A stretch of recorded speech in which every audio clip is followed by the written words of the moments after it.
How's it going, guys? I just got my new RoseWill Viper Z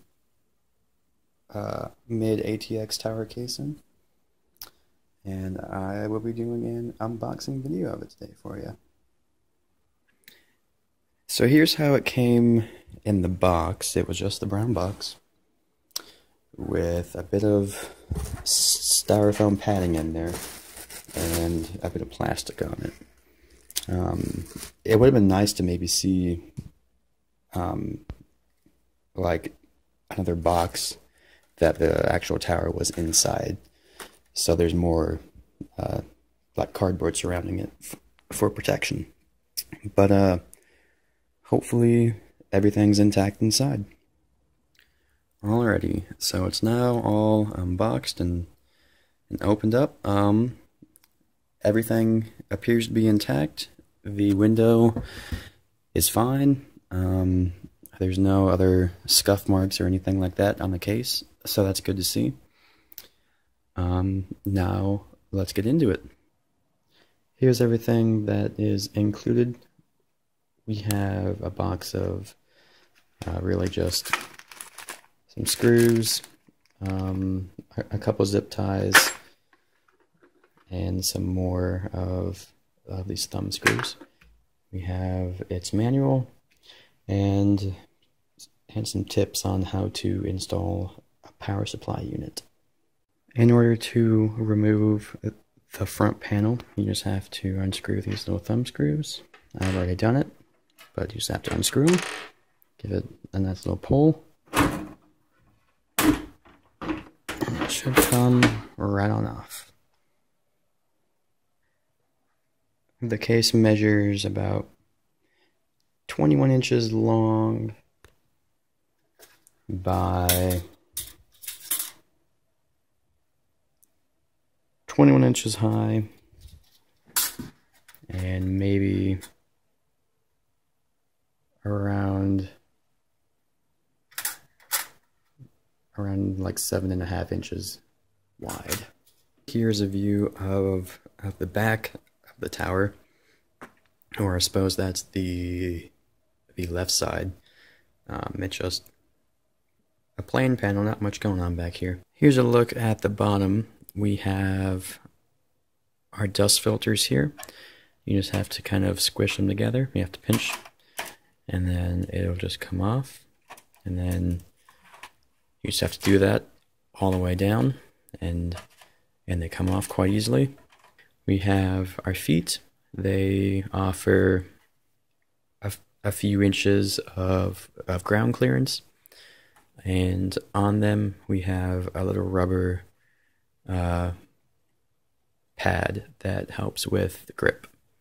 Taking a look at the top of the case, we can see the front connections. We have our USB 3s, our USB 2s, our fan controller. We have high, we have silent, and we have low. We have our SD card, headphone, microphone, our reset, and our power button. A quick little note. The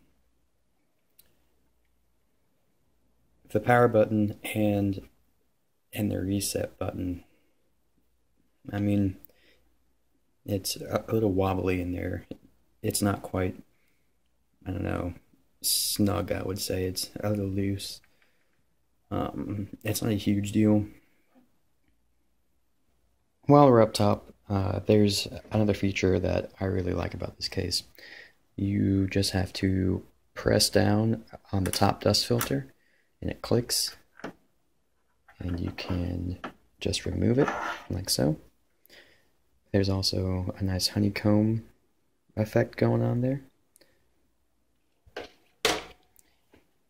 This gives you access to all of your fans. You can have a 120, a 140, a 140, or a 280mm water cooler, a radiator up top. Here is the front. We have our drive bays. They are 5¼ inch, of course, as well as a 2.5 inch drive bay. We have our front mesh, and And behind it, we have our two 120mm fans. They are also blue LED, which is really cool. On the back of the case, we can see the I/O area. We have our grommets up here for our wires or our water cooling.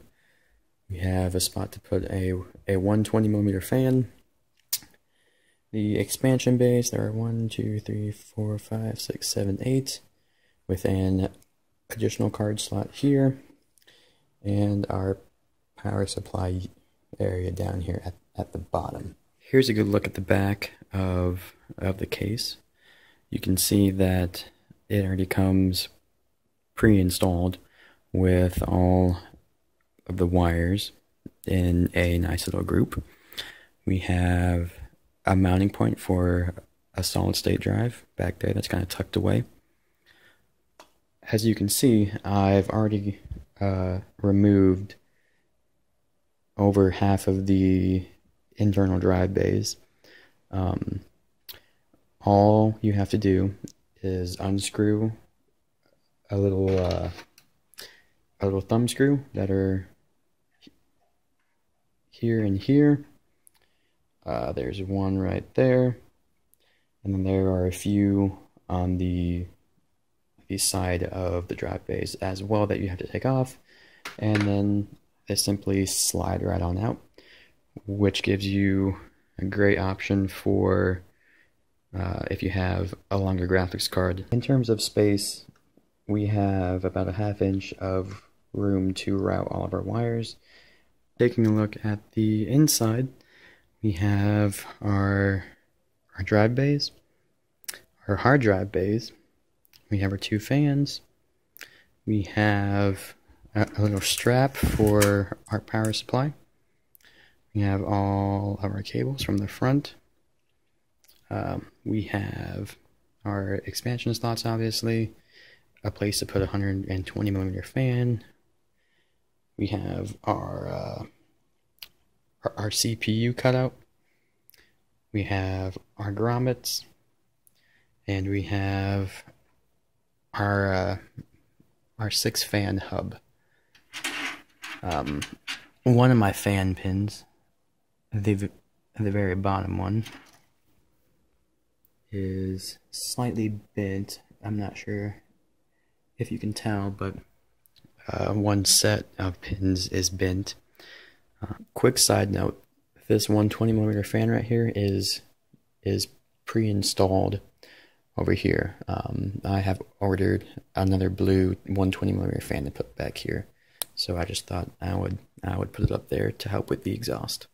If you're having issues taking off the front mesh, there are these pins here, 1, 2, 3, and over on the opposite side 1, 2, and 3. So essentially bottom, mid, top. You just have to give them a little squeeze, and then you have to push them through that direction, and then you can pull off the front mesh. It's a little hard to do it with one hand, otherwise I would show you, but you get the idea. Just make sure to be careful. You don't want to accidentally break a pin off, as it is plastic. With the front mesh off, we can see the expandable drive bay covers and our nice honeycomb mesh and our fans. On the front cover, we have our hard drive slots with a little bit of foam on it that helps with the dust, and you can also see the honeycomb pattern as well. Now, to remove a hard drive slot cover, you have to push this little lever to the left, and you have to push this one over here to the right, and then you just have to pull out the cover and it'll just come off like so.